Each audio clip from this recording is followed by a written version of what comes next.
In our last update, we discussed whitefly management, but now that daytime temperatures are forecasted to be in the 90s for the next 10 days, I thought that it would be good to review your insecticide options for whitefly management. Several factors play a role in determining which insecticides you may want to apply.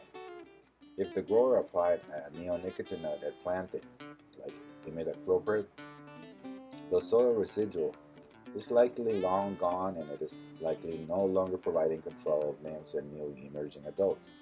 Thus, if whitefly population's abundance is sufficiently high enough to justify control, a fuller insecticide is recommended. When nymphs can easily be found on the crown and midvine leaves, an IGR or IGR-like product is recommended. This will include Vedica, Courier, Oberon, and NAC. None of these products will provide good adult knockdown, but if applied correctly, will eventually suppress adult populations by preventing development of the nymphs within the field. Experience has shown that these products can provide 14 to 21 days of residual control for nymphs. Control of adults infesting plants from outside sources will require a different approach.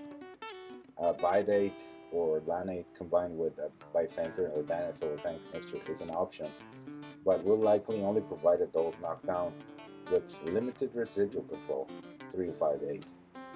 Among the neonicotinoids, Asail and venom scorpion have shown the most consistent residual adult control, 7 to 10 days, in experimental trials, and will also provide decent control of nymphs on treated leaves.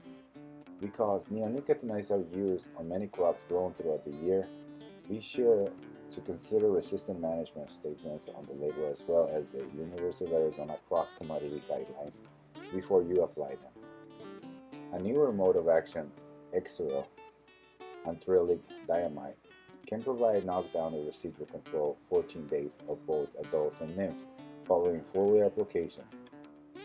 Because Exeril works via translaminar movement in treated leaf tissue, good spray deposition on all melon foliage is important for maximizing control of both adults and nymphs. This brings up another factor that is important to consider: presence of pollinators in or near the field. Be sure to check the label carefully for the environmental hazard statements, specifically for language and restrictions on honeybee safety.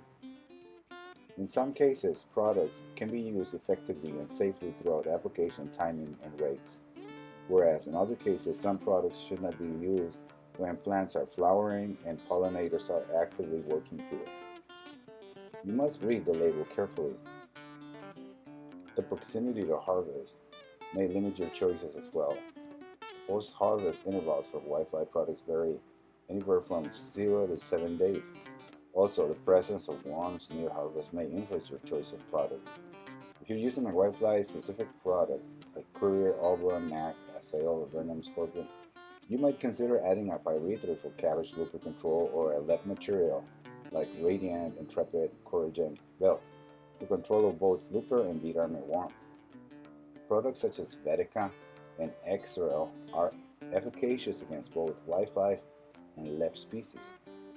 Visit these publications for information on products available for whitefly control on desert melons and Lepidopterus larvae control on desert melons. Remember, when in doubt, scout.